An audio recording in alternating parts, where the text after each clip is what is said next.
नमस्कार साथियों, BPSC TRE 3.0 2000 पीआईक्यूज़ की श्रृंखला में आपका स्वागत है। आज हम बीपीएससी टीआरई में आने वाले मॉडर्न हिस्ट्री के 50 महत्वपूर्ण प्रश्नों को देखेंगे जो कि बीपीएससी प्री में पूछे गए हैं। और ये प्रश्न हूबहू पीआरटी में और साथ में इसके अलावा जीएस पार्ट सेकंड में मॉडर्न हिस्ट्री में और इसके अलावा जो है 6 से 8 और टीजीटी में पूछे गए हैं। तो ये आपके लिए बहुत महत्वपूर्ण होने वाले हैं। साथ में आपकी जानकारी के लिए बता दें कि जो बिहार स्पेशल जो नोट्स हैं आपको टेलीग्राम में दिए जा रहे हैं। काफ़ी कुछ अपलोड किया गया है और आगे भी काफ़ी कुछ अपलोड किया जाएगा। तो आप लोग जो टेलीग्राम लिंक ज्वाइन कर लीजिएगा। साथ में बीपीएससी टीआरई 2000 पीआईक्यूज़ की जो पीआरटी स्पेशल प्लेलिस्ट है जिसमें सभी सब्जेक्ट्स को कवर किया गया है, सारे पीआईक्यूज़ का हल सहित, वो आपको लिंक में दे दिया जाएगा। और साथ में जीएस पार्ट सेकंड का भी पीआईक्यूज़ का प्लेलिस्ट आपको लिंक में दे दिया जाएगा। ये आपका जो है 6 से 12 तक के लिए बहुत ही काम का है। बहुत ही महत्वपूर्ण प्रश्न यहाँ पे रखे गए हैं जो आपके परीक्षा में पूछे गए हैं। आगे बढ़ते हैं और प्रश्न पे आते हैं। और इससे पहले हमने कई सारे प्रश्नों को देखा है और उस क्रम में आज हम आगे प्रश्नों को देखते हैं। और पहला प्रश्न आपका है, गांधी इरविन समझौता हुआ था। तो यह प्रश्न जो है बीपीएससी टीआरई में पूछा गया था और इसका आंसर है 1931। और वहाँ पे डेट पूछा गया था तो 5 मार्च 1931 को गांधी इरविन समझौता हुआ था। और गांधी इरविन समझौता महत्वपूर्ण है। और इस समझौते के अनुसार जो आपको ध्यान रखना है कि गांधी जी के नेतृत्व में कांग्रेस ने सबने अवज्ञा आंदोलन को स्थगित कर दिया गया। तो ये ध्यान रखिएगा कि गांधी जी के नेतृत्व में जो कांग्रेस ने सबने अज्ञा आंदोलन को स्थगित करने के लिए तैयार हो गई थी। और साथ में सभी युद्ध बंदियों जिनके विरुद्ध हिंसा का आरोप नहीं था उनको रिहा करने का आदेश दिया गया था। विदेशी कपड़ों शराब की दुकानों पर शांतिपूर्ण धरना देने का अधिकार था। और उसके बाद फिर समुद्र तटीय प्रदेशों में बिना नमक कर दिए नमक बनाने की अनुमति दी गई। और साथ में जो है जो महत्वपूर्ण था कि कांग्रेस जो द्वितीय गोलमेज सम्मेलन में भाग लेने के लिए तैयार हो गई, परंतु इस समझौते ने जनता को निराश किया क्योंकि भगत सिंह, सुखदेव और राजगुरु को फांसी न दिए जाने की जनता की मांग को इसमें सम्मिलित नहीं किया गया था। और इस वजह से जब 5 मार्च को हो गया गांधी इरविन समझौता, उसके बाद फिर जब 30-31 मार्च को जब कराची अधिवेशन हुआ कांग्रेस का, तो वहाँ पे जो है कांग्रेस को या गांधी जी को कह लीजिए तो काले झंडे भी दिखाए गए इसी विरोध में कि भगत सिंह, सुखदेव और राजगुरु की फांसी को नहीं टाला जा सका कांग्रेस के द्वारा। इस वजह से जो है फिर आगे बढ़ते हैं। अगला प्रश्न है, तो वर्ष आपसे पूछा गया तो आंसर आपको पता ही 1931। ये आपको इसीलिए रखा गया कि 2022 में भी पूछा गया है, इस वजह से जो है। और 2022 और 2023 के प्रश्न बहुत ही महत्वपूर्ण हैं जो बीपीएससी प्री में पूछे गए हैं, वो डायरेक्टली आपसे पूछे गए हैं। फिर निम्नलिखित में से कौन सा गोलमेज सम्मेलन 1932 में हुआ? तो ये आंसर हो जाएगा आपका तीसरा। क्रम से आप याद रख सकते हैं 1930, 1931, 1932। 1930 में पहला हुआ था, 1931 में दूसरा हुआ था, 1932 में तीसरा हुआ था। और यहाँ पे अगर हम बात करें तो गांधी जी ने या कांग्रेस ने जो है कांग्रेस के एकमात्र प्रतिनिधि के रूप में गांधी जी ने हिस्सा लिया था दूसरे गोलमेज सम्मेलन में, तो ध्यान रखिएगा। फिर आगे बढ़ते हैं। भारतीय राष्ट्रीय कांग्रेस ने किस गोलमेज सम्मेलन में भाग लिया था? तो द्वितीय, यहाँ पे प्रश्न पूछा गया नहीं लिया था, तो पहले में नहीं लिया था और तृतीय में नहीं लिया था। द्वितीय में केवल भाग लिया था जो है गांधी जी के नेतृत्व में कांग्रेस ने, तो आपका आंसर हो जाएगा प्रथम और तृतीय में भाग नहीं लिया था। तो आंसर हो जाएगा उपयुक्त में से एक से अधिक। अगले प्रश्न पे आते हैं। द्वितीय गोलमेज सम्मेलन किस प्रश्न पर असफल रहा? तो बहुत ही महत्वपूर्ण है और इसका आंसर हो जाएगा सांप्रदायिक प्रतिनिधित्व। और यहाँ पे जो अगर बात किया जाए तो 1931 में द्वितीय गोलमेज सम्मेलन हुआ जिसमें कांग्रेस के एकमात्र प्रतिनिधि के रूप में गांधी जी ने भाग लिया। लेकिन यहाँ पे जो है दलितों को पृथक निर्वाचन के मुद्दे पे जो है यहाँ पे विवाद हुआ और इस विवाद के कारण जो है सम्मेलन पूरी तरीके से असफल रहा। और यहाँ पे जो दलित नेता भीमराव अम्बेडकर ने दलितों के लिए पृथक निर्वाचन मंडल की सुविधा की मांग की थी जिसे गांधी जी ने अस्वीकार कर दिया था। तो इसलिए सांप्रदायिक गतिरोध हो गया और इस प्रकार जो है द्वितीय गोलमेज सम्मेलन जो है ये असफल रहा। तो किस मुद्दे पे? सांप्रदायिक प्रतिनिधित्व। आगे बढ़ते हैं। फिर गांधी इरविन समझौते के हस्ताक्षरित होने में किसने महत्वपूर्ण भूमिका निभाई? तो यहाँ पे 2 नाम हैं, तेज बहादुर सप्रू और साथ में जो है जयकर हैं। तो गांधी इरविन समझौता जो हुआ था उसको करवाने में तेज बहादुर सप्रू जी का योगदान था। इन्होंने कह सकते हैं कि मध्यस्थता की थी कांग्रेस और ब्रिटिश सरकार के विरुद्ध बीच में। और यहाँ पे जो है 2 लोग, तो तेज बहादुर सप्रू और एम.आर. जयकर। तेज बहादुर सप्रू और एम.आर. जयकर के प्रयत्नों से गांधी और इरविन के मध्य में जो है 1931 में दिल्ली वार्ता आरंभ हुई थी और 5 मार्च 1931 को फाइनलाइज हुआ था, जिसको गांधी इरविन समझौता के नाम से जाना जाता है। फिर प्रश्न आपका जो आया था बीपीएससी टीआरई में ऐसे ही आया था कि 5 मार्च को कौन सा समझौता हुआ था, तो आपको आंसर पता ही है। फिर आगे बढ़ते हैं। सांप्रदायिक अवार्ड एवं पूना पैक्ट में क्रमशः दलित वर्ग के लिए कितनी सीटें दी गई? तो अगर हम बात करें तो सांप्रदायिक अवार्ड और पूना पैक्ट में जो है दलितों को क्रमशः 71 और 148 सीटें दी गई। और यहाँ पे ध्यान रखिएगा कि जो सांप्रदायिक अवार्ड है, जो रैमजे मैकडोनाल्ड द्वारा इसकी घोषणा की गई थी, कब की गई थी, तो 16 अगस्त 1932। 16 अगस्त 1932। और पूना पैक्ट कब हुआ था, तो पूना पैक्ट का ध्यान रखिएगा 24 सितंबर 1932। बहुत महत्वपूर्ण है, पूछा गया है। और यहाँ पे अगर बात करें तो सांप्रदायिक अवार्ड में प्रांतीय विधानमंडलों में दलितों के लिए सुरक्षित सीटों की संख्या 71 थी, जिसे पूना पैक्ट में बढ़ाकर 148 कर दिया गया। तो 71 से 148 कर दिया गया। 71 था सांप्रदायिक अवार्ड में, लेकिन जब पूना पैक्ट हुआ तो फिर 148 कर दिया गया। पूना समझौते का उद्देश्य था, तो पूना समझौते का उद्देश्य था दलित वर्ग को प्रतिनिधित्व। और साथ में जो है पूना समझौता, डेट आप याद रखिएगा 24 सितंबर 1932। और किसके किसके मध्य में हुआ था पूना समझौता, तो ये भी ध्यान रखिएगा।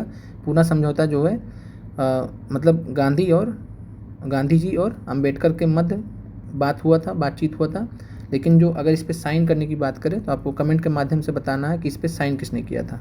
गांधी जी ने साइन नहीं किया था, दलितों की तरफ से अंबेडकर जी ने साइन किया था। और अगर बात करें हिंदू वर्ग की तरफ से तो मदन मोहन मालवीय ने, तो पंडित मदन मोहन मालवीय जी ने जो है यहाँ पे किया था हिंदू वर्ग की तरफ से। और दलित वर्ग की तरफ से किसने साइन किया था, तो अंबेडकर जी ने किया था। गांधी जी ने साइन नहीं किया था, तो ये ध्यान रखिएगा। फिर आते हैं अगले प्रश्न पे, बहिष्कृत भारत जनरल किसने शुरू किया था, तो बहुत महत्वपूर्ण है। यह भी प्रश्न पूछा गया बीपीएससी टीआरई पीआरटी में। तो आंसर हो जाएगा बहिष्कृत भारत का बाबा साहब अम्बेडकर। और बाबा साहब अम्बेडकर ने इसके अलावा जनता के नाम से जनरल निकाला है, ठीक है। और इसके अलावा एक प्रबुद्ध भारत भी करके है, जिसके बारे में हमने पीआरटी का जब एनालिसिस कराया था तो वहाँ पे आपको बताया भी गया था। तो आपको कमेंट करके यहाँ पे बताना है कि बाबा साहब अम्बेडकर द्वारा जो जिन जिन जर्नल्स या समाचार पत्रों को चलाया गया था उनको आपको नाम बताने हैं। 2 यहाँ पे आपको बता दिए गए हैं। और इसके अलावा जो है बहिष्कृत भारत जनरल भीमराव अम्बेडकर ने शुरू किया था 1924 में। और उन्होंने जो 1924 में बम्बई में बहिष्कृत हितकर्णी सभा की स्थापना की थी। तो ये भी प्रश्न पूछा जाता है कि बहिष्कृत हितकर्णी सभा की स्थापना किसने की 1924 में, तो भीमराव अम्बेडकर। और उसी से जो है बहिष्कृत भारत जनरल भी भीमराव अम्बेडकर जी से जुड़ा हुआ है। फिर अगला प्रश्न है, किसके द्वारा कलकत्ता में एशियाटिक सोसाइटी की स्थापना की गई, तो यह भी प्रश्न टीआरई में पूछा गया। तो आंसर हो जाएगा सर विलियम जोन्स। और कब किया था, तो 1784 में, ध्यान रखिएगा। अगला प्रश्न है, भारतीय स्वतंत्रता संग्राम के दौरान प्रार्थना समाज की स्थापना किसने की, तो यह भी प्रश्न पूछा गया। तो आंसर हो जाएगा आत्माराम पांडुरंग। तो प्रार्थना समाज की स्थापना किसने की थी, तो आत्माराम पांडुरंग ने। और अगर इसकी डेट की बात की जाए तो 1867, ध्यान रखिएगा 1867 में जो है केशव चंद्र सेन की प्रेरणा से बम्बई में प्रार्थना समाज की स्थापना की थी आत्माराम पांडुरंग ने। बस आपको आत्माराम पांडुरंग का नाम ध्यान रखना है। और बात करें तो 1869 में महादेव गोविंद रनाडे प्रार्थना समाज के सदस्य भी बने थे। फिर आगे बढ़ते हैं, निम्नलिखित में से कौन नील विद्रोह के नेता थे, तो बहुत बार टीआरई में प्रश्न पूछा गया है। और नील विद्रोह के कौन नेता थे, तो दिगंबर बिश्वास और विष्णुचरण विश्वास। और अगर बात करें तो जो नील विद्रोह को जो है प्रेरणा कहाँ से मिली थी, तो दीनबंधु मित्र का जो उपन्यास था जिसका नाम था नील दर्पण। तो नील दर्पण किसका उपन्यास था, दीनबंधु मित्र का। कई बार प्रश्न पूछा गया टीआरई में। तो दीनबंधु मित्र का जो है उपन्यास था नील दर्पण, जिसमें नील किसानों की व्यथा बताई गई थी। और वहाँ से जो है प्रेरणा लेते हुए नील विद्रोह हुआ था, किसके नेतृत्व में, तो दिगंबर बिश्वास और विष्णुचरण विश्वास। तो ये ध्यान रखिएगा। आगे बढ़ते हैं। फिर भारत के वायसराय के रूप में किसके कार्यकाल में महान शहीद भगत सिंह सुखदेव राजगुरु को फांसी दी गई थी, तो आंसर हो जाएगा लॉर्ड इरविन। और लॉर्ड इरविन का जो समय था 1926 से 1931। और अगर बात करें लॉर्ड कर्जन की, तो लॉर्ड कर्जन जो है 1899 से 1905 के मध्य रहे हैं। और फिर यहाँ पे अगर हम बात करें लॉर्ड चेम्सफोर्ड की, तो लॉर्ड चेम्सफोर्ड जो है 1916 से 1921। आगे बढ़ते हैं। और अगर बात की जाए फांसी की, तो यह कब दिया गया था, तो 23 मार्च 1931 को, जिसको हम शहीद दिवस के रूप में भी मनाते हैं। तो शहीद दिवस 23 मार्च को मनाया जाता है। फिर अगला प्रश्न है, किस अधिनियम के बारे में जवाहरलाल नेहरू ने कहा था कि हमें एक ऐसी कार दी गई जिसमें सब ब्रेक है किंतु इंजन नहीं था, तो यह भी प्रश्न टीआरई में पूछा गया है। और इसका आंसर हो जाएगा 1935 का अधिनियम। तो भारत सरकार अधिनियम 1935 को जवाहरलाल नेहरू जी ने कहा था हमें एक ऐसी कार दी गई जिसमें सब ब्रेक्स थे परंतु इंजन नहीं था। आगे बढ़ते हैं। फरवरी 1938 में बिहार की चुनी हुई सरकार ने किस कारणवश इस्तीफा दिया, तो यह प्रश्न आपको पिछले भी वीडियो में मिला होगा। तो चूंकि प्रश्न कई बार रिपीट भी होते हैं, कई बार पूछे भी जाते हैं, तो आंसर आपका यहाँ पे राजनीतिक बंदियों को छोड़ने के विषय पे जो है फरवरी 1938 में बिहार की चुनी हुई सरकार ने किसके नेतृत्व में, तो श्री कृष्ण सिंह के नेतृत्व में इस्तीफा दे दिया था। तो ध्यान रखिएगा। फिर आगे बढ़ते हैं। बिहार किसान सभा से कौन जुड़ा था, तो यहाँ भी प्रश्न टीआरई में पूछा गया था, हूबहू ऐसे ही प्रश्न आया था। ठीक है। और इसका आंसर हो जाएगा उपयुक्त में से एक से अधिक। तो आपका आंसर ई हो जाएगा। स्वामी बिहार किसान सभा से स्वामी सहजानंद जुड़े थे, कार्यानंद शर्मा जुड़े थे, यदुनंदन शर्मा जुड़े थे, राहुल सांकेत्यायन, सभी लोग जुड़े थे। और बात करें तो स्वामी सहजानंद सबसे प्रमुख नेता थे इसके। फिर आगे बढ़ते हैं और इसका ध्यान रखिएगा, स्वामी सहजानंद सरस्वती ने वर्ष 1929 में बिहार किसान सभा की स्थापना की। तो ध्यान रखिएगा, ये भी प्रश्न पूछा गया है, बिहार प्रांतीय सभा या बिहार किसान सभा की स्थापना किसने की थी? तो सहजानंद सरस्वती ने 1929 में। आगे बढ़ते हैं, कांग्रेस सोशलिस्ट पार्टी की पहली बैठक कब हुई थी? तो कांग्रेस सोशलिस्ट पार्टी की पहली बैठक कब हुई थी? तो ये हुई थी पटना में 1934 में। और यहाँ भी प्रश्न पूछा गया है टीआरई में। और इसमें जो है अखिल भारतीय समाजवादी दल की स्थापना को जो औपचारिक मान्यता दी गई थी। और अगर बात किया जाए तो यहाँ पे कांग्रेस सोशलिस्ट पार्टी के जो कह सकते हैं कि जो अध्यक्ष थे वो कौन थे? तो अध्यक्ष थे आचार्य नरेंद्र देव, आचार्य नरेंद्र देव। और बात करें तो इसके जो है सचिव कौन थे या महासचिव कौन थे? तो जेपी नारायण। ये ध्यान रखिएगा, बहुत बार पूछा गया है। कई लोग गलती से अध्यक्ष जेपी नारायण को लगा देते हैं, यही कंफ्यूज करता है आपको आयोग। तो अध्यक्ष आपके थे आचार्य नरेंद्र देव। याद कर लीजिएगा कि आचार्य उम्र में बड़े हैं तो आचार्य को अध्यक्ष बना दिया गया और जेपी नारायण सचिव हैं। फिर आगे बढ़ते हैं, अखिल भारतीय किसान कांग्रेस का गठन किसने किया था? कांग्रेस का गठन किया गया था किस वर्ष में? तो इसका आंसर हो जाएगा 1936 में। आइए डिटेल में समझते हैं, बहुत ही महत्वपूर्ण प्रश्न है, कई बार आया है। फिर यहाँ पे अप्रैल 1936 में, ठीक, वो भी बात करें तो 11 अप्रैल 1936 में, 36 को लखनऊ में, स्थान भी ध्यान रखना, लखनऊ पूछा गया है। अखिल भारतीय किसान कांग्रेस की स्थापना हुई थी, जिसका नाम बदलकर अखिल भारतीय किसान सभा रख दिया गया था। और फिर बात करें तो बिहार प्रांतीय किसान सभा के संस्थापक, तो इसकी स्थापना किसने की थी? तो बिहार प्रांतीय किसान सभा के संस्थापक स्वामी सहजानंद सरस्वती इसके अध्यक्ष भी थे, इसके संस्थापक भी थे।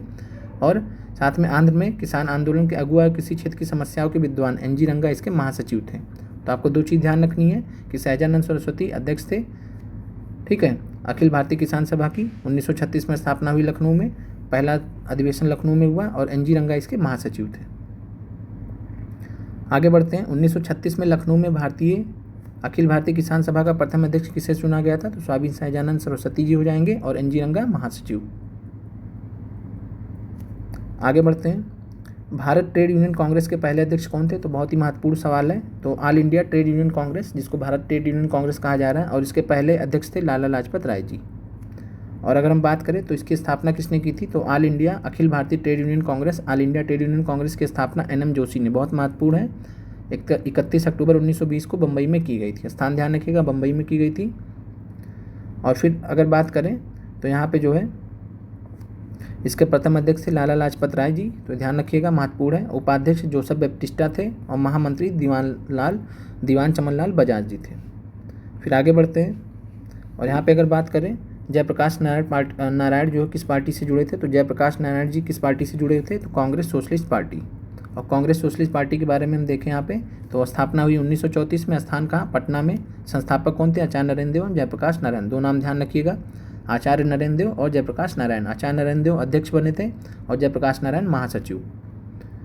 फिर आगे बढ़ते हैं और इनके नाम भी कुछ ध्यान रखिएगा, अशोक मेहता, राम मनोहर लोहिया, पुरुषोत्तम विक्रम दास, ठीक है, यूसुफ मेहरली और गंगा शरण सिंह, कमला देवी चट्टोपाध्याय। हो सकता है आपसे पूछ ले कि इनमें से कौन से लोग कांग्रेस समाजवादी पार्टी से जुड़े थे, तो ये लोग जुड़े थे, महत्वपूर्ण। और यूसुफ मेहरली के बारे में एक बहुत इंपॉर्टेंट फैक्ट आपको यहाँ पे बता दें कि साइमन गो बैक और क्विट इंडिया जैसे नारे को किसने तैयार किया था, किसने बनाया था? तो यूसुफ मेहर अली ने। तो ध्यान रखिएगा, यूसुफ मेहर अली ने साइमन गो बैक और क्विट इंडिया जैसे जो बहुत ही फेमस हुए भारतीय राष्ट्रीय आंदोलन में, इन नारों को तैयार किया था यूसुफ मेहर अली ने। आगे बढ़ते हैं, जयप्रकाश नारायण, तो ये हो गया आपका कांग्रेस सोशलिस्ट पार्टी। फिर है बिहार सोशलिस्ट पार्टी के संस्थापक कौन थे? तो बिहार सोशलिस्ट पार्टी के संस्थापक जयप्रकाश नारायण जी थे।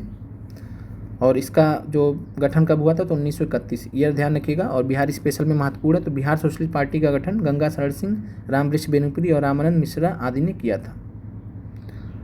फिर आगे बढ़ते हैं, जयप्रकाश नारायण किस नाम से जाने जाते हैं? तो बहुत ही महत्वपूर्ण है, तो जयप्रकाश नारायण को जो हम लोक नायक के नाम से जाने जाते हैं। एक यहाँ पे कन्फ्यूजन ना हो आपको, तो इसलिए बता दिया जा रहा है जन नायक। तो जन नायक किसको बोला जाता था? तो अभी हाल में आपने जानना भी होगा कि कर्पूरी ठाकुर जी को जो है, तो कर्पूरी ठाकुर जी को जन नायक कहा जाता था। तो कर्पूरी ठाकुर जी को जो है जननायक कहा जाता था बिहार का। तो ध्यान रखिएगा, तो जननायक की जब बात आएगी तो कर्पूरी ठाकुर, और जयप्रकाश नारायण की जब बात आएगी तो लोकनायक।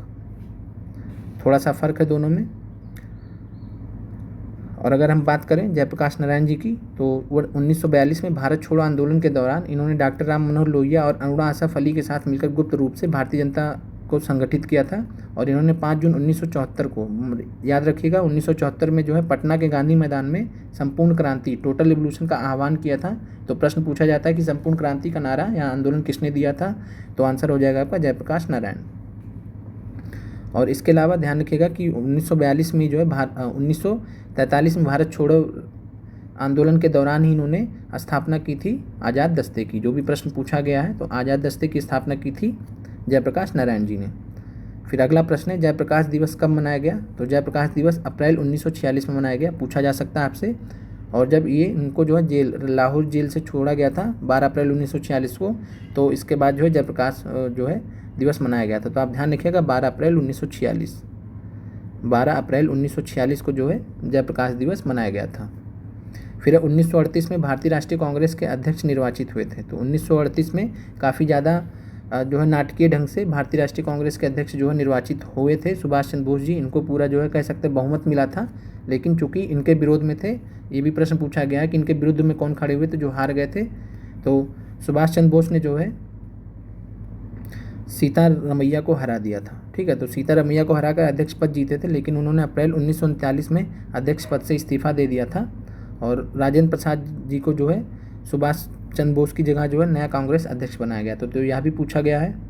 तो यहाँ आपको ध्यान रखना है कि जब 1938 की बात आएगी तो 1938 में जो है गुजरात हरिपुरा में हुआ था कांग्रेस का अधिवेशन। सुभाष चंद्र बोस निर्विरोध अध्यक्ष चुने गए। लेकिन जब 1939 में त्रिपुरी अधिवेशन हुआ, ठीक है, तो त्रिपुरी अधिवेशन जब हुआ तो सीतारमैया को हराकर अध्यक्ष पद जीते थे, लेकिन अप्रैल 1939 में अध्यक्ष पद से इस्तीफा दे दिया था। और फिर डॉक्टर राजेंद्र प्रसाद जी को सुभाष चंद्र बोस की जगह नया कांग्रेस अध्यक्ष बनाया गया था। तो यह भी ध्यान रखिएगा कि लगातार 2 बार ये बने थे, और लेकिन दूसरी बार इन्होंने जो है चूँकि गांधी जी से मतभेद हुआ इनका, और इस वजह से इन्होंने छोड़ दिया था। फिर उन्होंने एक महत्वपूर्ण, सुभाष चंद्र बोस जी ने जो है फॉरवर्ड ब्लॉक की स्थापना की। तो यहाँ भी प्रश्न पूछा गया कि फॉरवर्ड ब्लॉक की स्थापना किसने की थी 1739 में, तो आंसर हो जाएगा आपका सुभाष चंद्र बोस जी। अगला प्रश्न है प्रांतीय सरकारों का गठन निम्नलिखित में से किस अधिनियम के तहत किया गया। तो 1937 में इलेक्शंस हुए थे आपके प्रांतों में, और 1939 तक जो है सरकारें चली थी। और इसकी बात की जाए तो भारत सरकार अधिनियम 1935 जो बना था उसी के तहत जो है सरकारों का, प्रांतीय सरकारों का, उसी के कानून के अकॉर्डिंग प्रांतीय सरकारों का गठन किया गया था। और 1939 में जो है जब वायसराय ने, भारत के वायसराय ने जब भारत को भारतीय नेताओं से या भारतीय राष्ट्रीय कांग्रेस से या भारत की जनता से पूछे बगैर जब भारत को युद्ध में शामिल कर लिया द्वितीय विश्व युद्ध में, तो इसके विरोध में प्रांतीय सरकारों ने 1939 में इस्तीफा दे दिया था संयुक्त रूप से। फिर अगला प्रश्न है इंपीरियल कैडेट कॉर्प्स की स्थापना किसने की। तो महत्वपूर्ण प्रश्न है। तो इंपीरियल कैडेट कॉर्प्स की स्थापना किसने की थी, तो आंसर हो जाएगा आपका लॉर्ड कर्जन।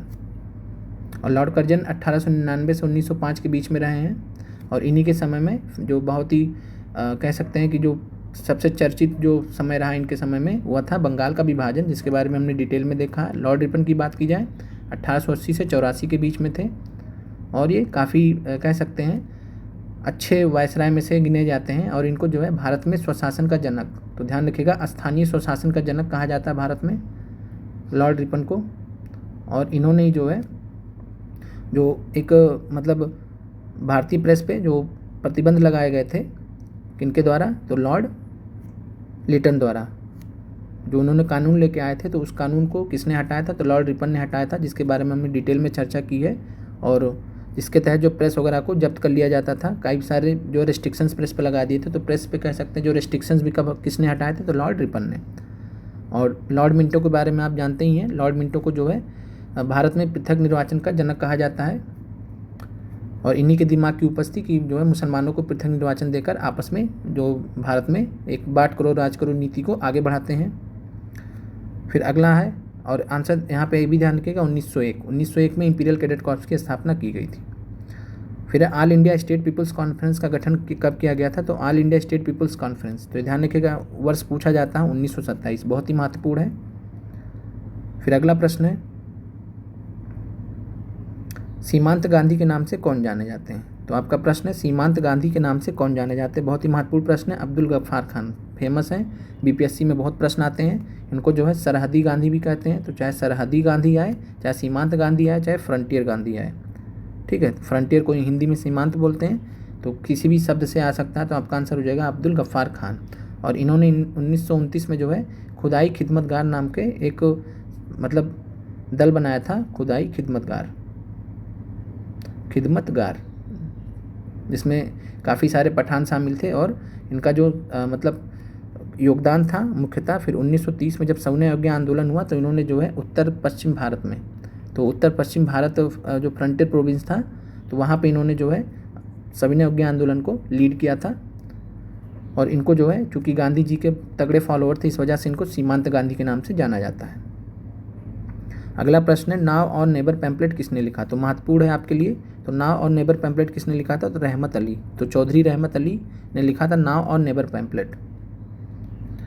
और यहाँ से उन्होंने जो है पाकिस्तान नाम भी दिया था, ठीक है। तो इस नाव और नेबर पैम्पलेट में जो है पाकिस्तान नाम भी जो है किसने दिया था, तो चौधरी रहमत अली। तो पाकिस्तान नाम किसने दिया था, तो चौधरी रहमत अली, ये भी ध्यान रखिएगा। आगे बढ़ते हैं। मुस्लिम लीग द्वारा पाकिस्तान की स्थापना का मांग करने का प्रस्ताव पारित किया गया था वर्ष। तो अगर बात करें तो ये आपका 1940 में जो है किया गया था।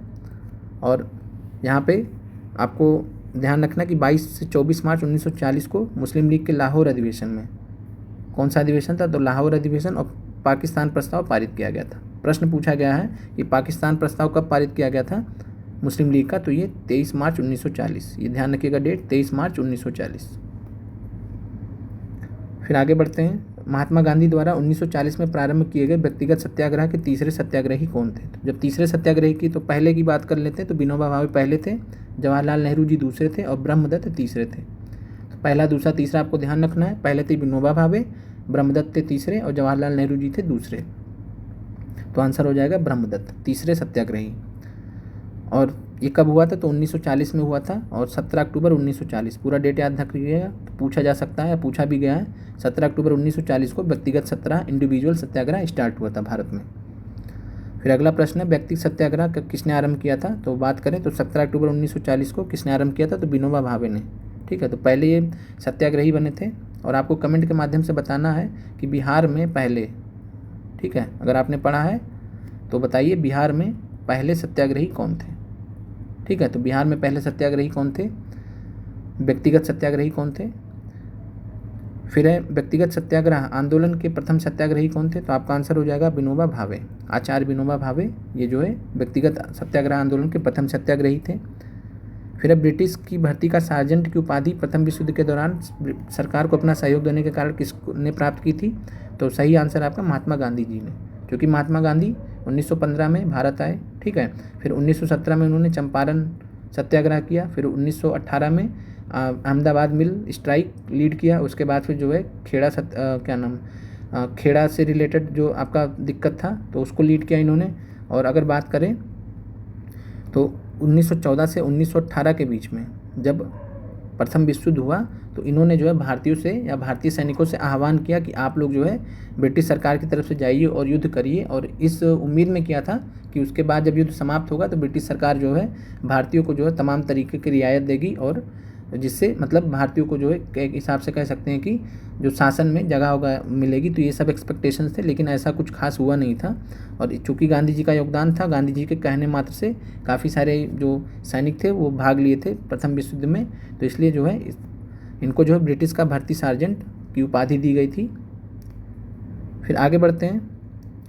पुस्तक इंडिया डिवाइडेड किसने लिखी। तो बहुत ही महत्वपूर्ण है पुस्तक इंडिया डिवाइडेड, और इस प्रश्न का जो सही जवाब है पुस्तक इंडिया डिवाइडेड राजेंद्र प्रसाद जी। और चूंकि राजेंद्र प्रसाद जी से सवाल बहुत पूछे जाते हैं बीपीएससी में, तो इसलिए आपको ध्यान रखना मौलाना अबुल कलाम आज़ाद, ध्यान रखिएगा। India beans freedom, India beans freedom किसने लिखी है, मौलाना अबुल कलाम आज़ाद। बाकी इसके अलावा आपको जो नोट्स दिया जा रहा है टेलीग्राम पे, वहाँ आपको डिटेल में आपको जो तमाम पुस्तकें वो सब आपको वहाँ पे बताया जा रहा है। फिर अगला प्रश्न है बंगाल प्रांत के साथ बिहार प्रांत को कब मिलाया गया। तो आज तक तो आपने जाना कि बंगाल से बिहार अलग कब हुआ था, ठीक है। तो 1912 में अलग हुआ था। कब हुआ था, 1912 में बिहार बंगाल से अलग हुआ था। और भी पूरा डेट बात करें तो 22 मार्च 1912, और 22 मार्च को हम बिहार दिवस मनाते हैं। तो प्रश्न ये हुआ कि बिहार जो है बंगाल से कब अलग हुआ था, तो 1912 में 22 मार्च 1912। तो 22 मार्च को हम बिहार दिवस मनाते हैं। दूसरा चीज़, मिलाया कब गया था, ठीक है, तो बंगाल प्रांत के साथ में बिहार प्रांत को मिलाया कब गया था, तो 1713 माफ़ कीजिएगा 1733, ये ध्यान रखिएगा 1733 में जो है बंगाल प्रांत के साथ में बिहार प्रांत को मिलाया गया था। और यह प्रश्न पूछा जा सकता है, इसलिए यहाँ पे आपको रखा गया है। और आप देख सकते हैं कि बीपीएससी में सीडीपीओ में प्री में 2022 में पूछा गया है, इसलिए आपसे पूछा जा सकता है। फिर 1888 में इलाहाबाद के किस राजा ने भारतीय राष्ट्रीय कांग्रेस के चौथे अधिवेशन के संपन्न होने में बहुत बहुमूल्य सहायता प्रदान की थी, तो बहुमूल्य सहायता प्रदान की थी दरभंगा के राजा ने। तो महत्वपूर्ण है, आपसे पूछा जा सकता है। अगला प्रश्न है, 11 अगस्त 1942 को पटना शहर के भारत छोड़ो आंदोलन का किन्होंने मार्गदर्शन किया था। तो प्रश्न आपका बीपीएससी टीआरई पीआरटी में प्रश्न पूछा गया था, ठीक है, इसी से रिलेटेड प्रश्न यही था, लेकिन प्रश्न को थोड़ा सा टेढ़ा किया गया था। और क्या पूछा गया था हम इसके डिस्कशन में देखेंगे।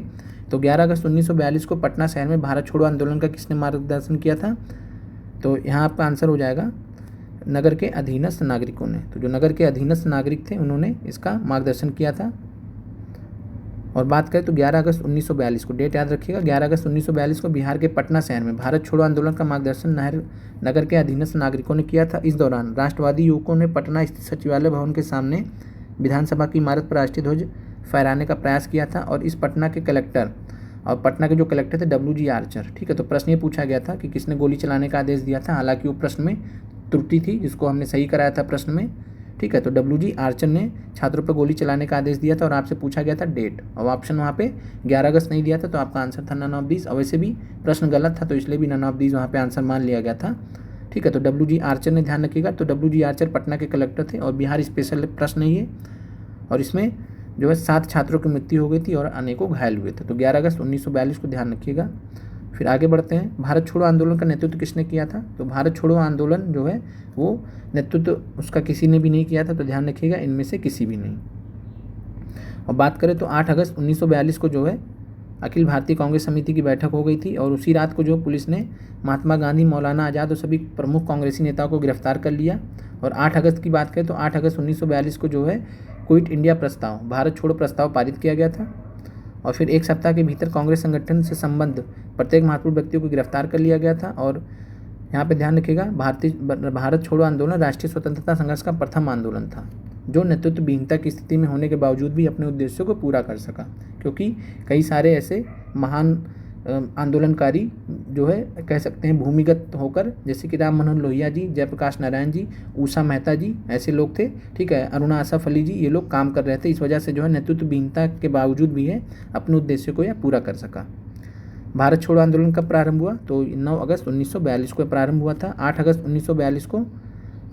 1942 को भारत छोड़ो प्रस्ताव पारित किया गया और 9 अगस्त 1942 को भारत छोड़ो आंदोलन प्रारंभ हुआ। और जगह याद रखिएगा कहाँ पे हुआ था 8 अगस्त 1942 को, तो ग्वालियर टैंक बॉम्बे, ठीक है, तो ग्वालियर टैंक बॉम्बे में हुआ था। फिर आगे बढ़ते हैं, और 9 अगस्त 1942 को भारत छोड़ो आंदोलन प्रारंभ हुआ। और आंदोलन प्रारंभ होते ही ऑपरेशन जीरो, ध्यान रखिएगा, ऑपरेशन जीरो आवर के तहत किस ऑपरेशन के तहत गांधी जी को गिरफ्तार कर लिया गया था, तो ऑपरेशन जीरो आवर के तहत गांधी और जो अन्य महत्वपूर्ण नेता थे उनको गिरफ्तार कर लिया गया था। गांधी जी को गिरफ्तार कर सरोजिनी नायडू सहित पूना के आगा खां पैलेस में रखा गया था। प्रश्न आपसे पूछा जाता है कि 1942 में गिरफ्तार करने के बाद गांधी जी को और सरोजिनी नायडू जी को कहाँ रखा गया था, तो पूना के आगा खान पैलेस में। फिर आगे बढ़ते हैं, करो या मरो का संबंध किस आंदोलन से है, तो इसका भी आंसर आपका भारत छोड़ो आंदोलन है। और भारत छोड़ो आंदोलन के दौरान गांधी जी ने करो या मरो का नारा दिया था। फिर अगला प्रश्न है, भारत छोड़ो प्रस्ताव के पारित होने के बाद गांधी जी को कैद किया गया था, तो आगा खान पैलेस पूना में। और गांधी जी के अलावा जो है सरोजिनी नायडू जी को भी आगा खान पैलेस में रखा गया था। और अगर बात करें तो जवाहरलाल नेहरू जी, अबुल कलाम आज़ाद, आसफ अली, जीबी पंत, इन सबको कहाँ रखा गया, तो अहमदाबाद किले में, अहमदाबाद नगर में, ठीक है। फिर भारत छोड़ो आंदोलन के दौरान खुफिया रेडियो, सीक्रेट रेडियो का किसने आरंभ किया था, तो इस पर अभी हाल ही में मूवी भी आई है और इसका आंसर है उषा मेहता, ठीक है। तो उषा मेहता ने जो है सीक्रेट रेडियो, खुफिया रेडियो प्रारंभ किया था भारत छोड़ो आंदोलन के दौरान।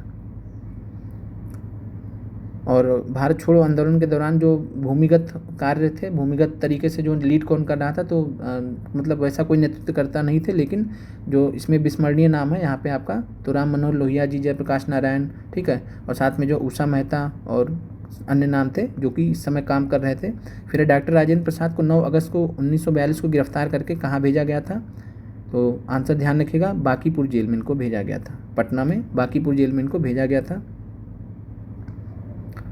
फिर आगे है 1942 में किस त्यौहार के अवसर पर जयप्रकाश नारायण हजारीबाग जेल से भाग निकले थे, तो दीपावली का जो है त्यौहार था, और उसी मौके पे जो है नवंबर में 1942 में जयप्रकाश नारायण जी हजारीबाग जेल से भाग निकले थे। और यहाँ पे डेट भी ध्यान रखिएगा, चूँकि डेट तक पूछ लेते हैं, तो 9 नवंबर 1942 को। फिर भारत छोड़ो आंदोलन के दौरान इनमें से कौन हजारीबाग जेल से जो है फरार हुए थे, तो आपको आंसर पता है, जयप्रकाश नारायण जी। तो आपके जो प्रश्न है ये आपका अगला प्रश्न है, आज़ाद दस्ता भारत में किस आंदोलन के दौरान सक्रिय रहा, तो आज़ाद दस्ता जो है ये भारत छोड़ो आंदोलन 1942 में जो शुरू हुआ था, तो 1943 में इसकी स्थापना की थी जयप्रकाश नारायण जी ने। और इसके अलावा आप सियाराम दल की भी ध्यान रखिएगा, सियाराम दल की स्थापना की गई थी, तो सियाराम दल की स्थापना किया था सियाराम सिंह ने, तो ध्यान रखिएगा, यह भी प्रश्न टीआरई में पूछा गया जो कराया जा चुका है। और अगला प्रश्न है, कौन सी घटना सबसे पहले हुई, तो यहाँ भी प्रश्न आपका बीपीएससी टीआरई में हूबहू ऐसे ही पूछा गया था। तो यहाँ पे अगर देखा जाए तो क्रिप्स मिशन का आगमन, तो ये मार्च 1942, भारत छोड़ो आंदोलन का प्रस्ताव 8 अगस्त 1942, गवर्नर जनरल के पद पर लॉर्ड बैबल का आगमन, तो ये 1943 के बाद की बात है, ठीक है। फिर कैबिनेट मिशन का आगमन, तो ये तो 1946 में हुआ है, तो क्रिप्स मिशन का आगमन जो है सबसे पहले, ये घटना सबसे पहले घटी है, तो आंसर हो जाएगा आपका बी। और बात करें तो मार्च 1942 में क्रिप्स मिशन, भारत छोड़ो आंदोलन 8 अगस्त 1942, लॉर्ड बैबल कब आए हैं गवर्नर जनरल बन के, तो अक्टूबर 1943, और कैबिनेट मिशन 1946। फिर अगला प्रश्न है, इनमें से 1945-46 में दिल्ली में हुए आईएनए के मुकदमे के पक्ष में पेश हुए वकील थे, तो अगर बात की जाए तो जो आईएनए का मुकदमा हुआ था उसको लीड कौन कर रहा था, तो आपका भूला भाई देसाई जी जो है लीड कर रहे थे। और महत्वपूर्ण है ये, 1945 में लाल किले में आज़ाद हिंद फौज के सिपाहियों के प्रसिद्ध मुकदमे की पैरवी कैलाश नाथ काटजू, सरतेज बहादुर सप्रू, जवाहरलाल नेहरू, भूलाभाई देसाई आदि कर रहे थे। वकीलों के इस समूह की अध्यक्षता कौन कर रहा था, तो ध्यान रखिएगा, भूलाभाई देसाई। फिर आज़ाद हिंद सरकार के निर्माण की घोषणा कब की गई थी, तो महत्वपूर्ण प्रश्न ये, आज़ाद हिंद सरकार के निर्माण की घोषणा कब की गई थी, 21 अक्टूबर 1943 को। पीआरटी में पूछा गया था 21 अक्टूबर 1943 को। स्थान आपसे पूछा गया था सिंगापुर, ठीक है, तो सिंगापुर ध्यान रखिएगा, सिंगापुर में आज़ाद हिंद सरकार के निर्माण की घोषणा की गई थी 21 अक्टूबर 1943 को। और यहाँ पे बात की जाए तो 7 जुलाई 1943 को रास बिहारी बोस ने आज़ाद हिंद फौज की कमान सुभाष चंद्र बोस को सौंप दी थी, ठीक है, तो पहला चीज़ तो ये। और दूसरा, 21 अक्टूबर 1943 को सुभाष चंद्र बोस ने सिंगापुर में स्वतंत्र भारत की अस्थायी सरकार का गठन कर आज़ाद हिंद सरकार के निर्माण की घोषणा की। तो आपको प्रश्न जो है पूछा गया था कहाँ पे की थी, तो आंसर था आपका सिंगापुर। तो इस प्रकार आप देख सकते हैं, और प्रश्न इसी तरीके से थोड़ा सा टेढ़े मेढ़े करके आते हैं। और आज आपके 50 प्रश्न पूरे होते हैं, और कुछ प्रश्न आपके जो है जो पीसीएस में प्री में पूछे गए हैं, कुछ ही प्रश्न बचे हैं, तो आपका उम्मीद है कि एक क्लास में पूरा हो जाएगा। उसके बाद फिर आपकी जो है मैराथन क्लासेस ली जाएंगी बीपीएससी टीआरई में पूछे गए प्रश्नों की, जिससे आपका जो है सही से रिवीजन हो सके। और आपको अगर चैनल की तरफ से सहयोग अच्छा लगे तो आप कमेंट जरूर करिए, और साथ में चैनल को ज़्यादा से ज़्यादा शेयर कीजिए। देखने के लिए आपका बहुत बहुत धन्यवाद।